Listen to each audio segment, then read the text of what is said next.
তা এই রামায়ণ, এটার কি কোনো ঐতিহাসিক বা বাস্তবিক ভিত্তি আছে, নাকি এটা একটা কাহিনী? যদি কোনো ঘটনা ঘটেইনি, শুধুমাত্র গল্প কথা, সেইটা নিয়ে ভারতবর্ষেরও বহু জায়গায় বহু স্কাল্পচার করা আছে। এবার বহু ঐতিহাসিক এবং গবেষক যারা এই নিয়ে কাজ করছে তখন দেখা যাচ্ছে যে অনেক প্রাচীন ধ্বংসাবশেষ থেকে কিছু মূর্তি পাওয়া যাচ্ছে, কিছু ভাঙা টুকরো পাওয়া যাচ্ছে। সেগুলো তাদের দৃষ্টিভঙ্গিতে বলছে এগুলো এত প্রাচীন জিনিস।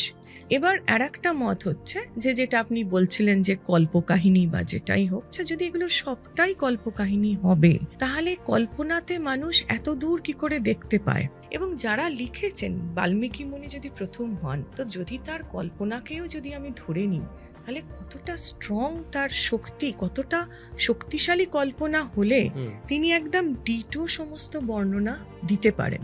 তা আমি গবেষক হিসেবে আমার মনে হয়েছে যে কেউ তো কোথাও একজন ছিলেন যিনি এই কাজগুলো করেছিলেন।